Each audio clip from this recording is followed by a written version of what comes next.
Welcome to the Deep Dive. Today we're diving into something a lot of English learners wonder about. How do you actually make progress? Improve your fluency if you don't have a teacher. Right. There's this idea that you need a teacher, that it's essential for getting better. Exactly. But maybe, just maybe, there's another way. Like, what if a really solid daily routine could be the key to improving all on your own? Uh-huh. And even reaching fluency, that's the core idea we want to explore. And we're basing this deep dive on a great discussion from the Fluent on Your Own podcast. It was an episode called Practice English Alone, Daily Routine Without a Teacher, with the host Sophie and a guest, David. Yeah, and our mission here is pretty clear. We want to pull out the best strategies, the really practical tips Sophie and David talked about. So you, the listener, can get some ideas for building your own solo English practice routine. Something effective. Okay, so where does this start?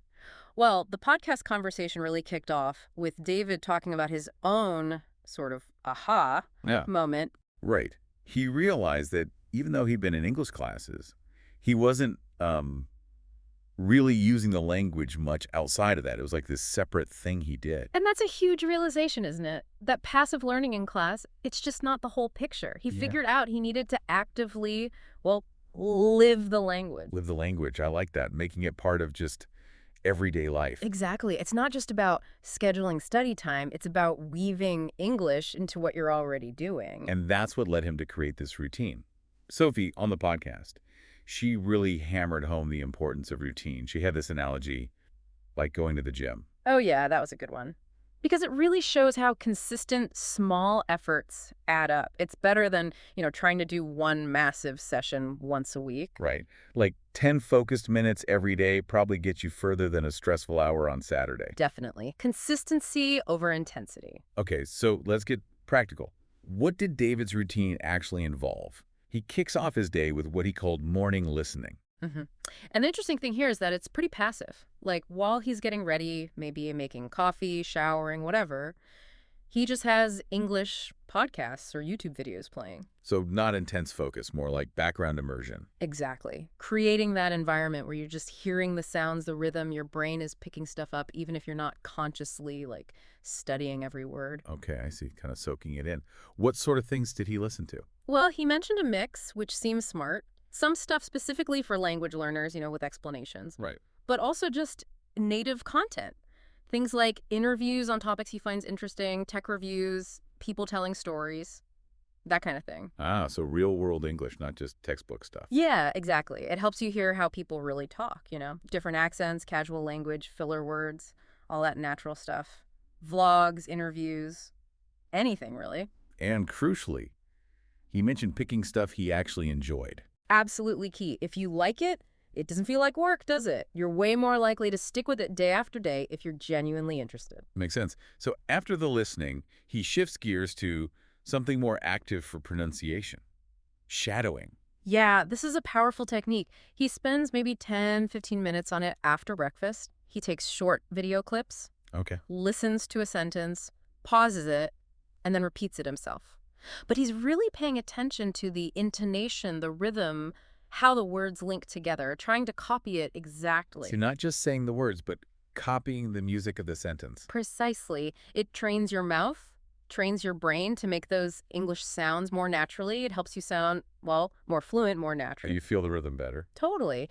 And he apparently progressed to shadowing movie scenes later on, which is quite a step up, a good challenge. Okay, so morning is listening and shadowing. Then during his commute, or maybe when he's out for a walk, he does something called thinking in English. Right. This is about internalizing.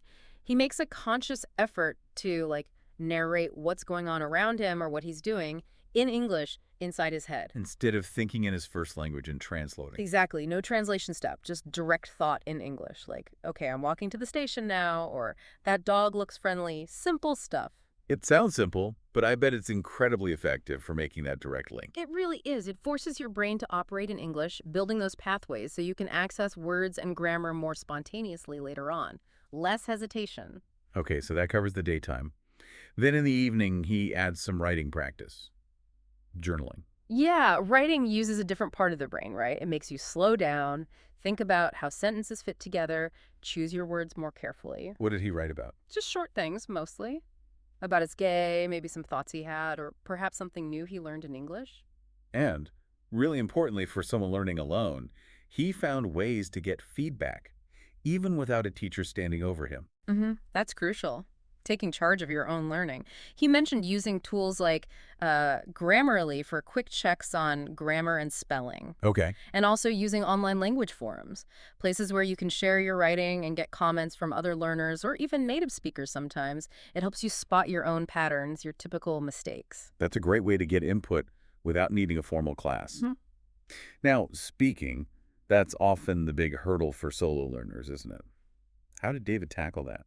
He had some pretty creative methods, actually. He'd literally talk to himself. Out loud. Yeah, describing things around him, saying what he was doing. He'd also pretend he was explaining something to someone else. Like teaching a concept? Exactly. Yeah. And he even mentioned having, like, pretend conversations with himself in the mirror. Okay, maybe it feels a bit weird at first, but I can see the benefit.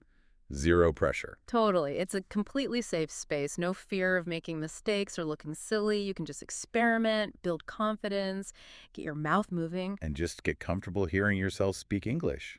Right. And another big one for speaking was recording himself. Ah, yes. That gives you a real objective listen back. For sure. Listening back, he could hear things like maybe where his pronunciation wasn't quite clear or where his rhythm felt a bit off. He essentially became his own pronunciation coach. Analyzing his own speech, that's smart. Very. You learn a lot that way. So let's quickly recap David's routine. It's this mix. Passive listening in morning, then active shadowing for pronunciation. Thinking in English during the day, like on commutes. Journaling in the evening for writing practice. And then speaking practice by talking to himself and recording. And the thread tying it all together seems to be consistency, right? Doing these manageable things every day. Absolutely. It's not about huge blocks of study. It's about making English a normal, everyday habit. Yeah. Little and often. Which brings us back to Sophie's gym analogy. Consistency beats intensity, almost every time for language. Those small daily efforts really accumulate. And they also shared some other useful tips, didn't they, for anyone trying the solo approach? Yeah, like the big one. Don't wait until you feel perfect to start speaking or writing. That fear of mistakes holds so many people back. Oh, definitely. Just start. Mistakes are, well, they're part of learning. You learn from them. It's okay. And the other tip was about actively shaping your environment, making English just around you more. Yeah, like changing your phone language to English, following social media accounts that post in English, listening to English music, but, actually paying attention to the lyrics sometimes. Little things that add up to constant exposure. Exactly. It stops feeling like this separate subject and more like just part of your world. And David's final thoughts on teachers were interesting too. Yeah, he said, sometimes he does miss having a teacher right there to ask questions. Sure. But because he'd been doing all this consistent solo practice, he actually felt more independent, more confident when he did occasionally join group sessions or classes. So the solo work built a really strong foundation, making him better prepared for those more formal learning moments. Precisely. Which really just underlines the main point here today. Getting fluent without a classroom. It's definitely achievable. It takes dedication, sure, and a good routine, but it's possible. So the main takeaway is pretty straightforward. Yeah. Yes, you absolutely can practice English effectively by yourself. You can improve significantly by building these consistent daily habits. Definitely. So think about the techniques we discussed. The listening, shadowing, thinking in English, journaling, talking to yourself. Which of those feel like they might fit into your day? How could you adapt them for your own life, your own schedule? Maybe start with just one or two, see how it goes. And here's something to think about. How could taking real ownership of your English learning, like David did, change how you feel about the language? How might building that independence boost your confidence, not just when you're alone, but also when you do get the chance to speak with others, or maybe even join a class later on? It's about empowering yourself, really, through that consistent effort.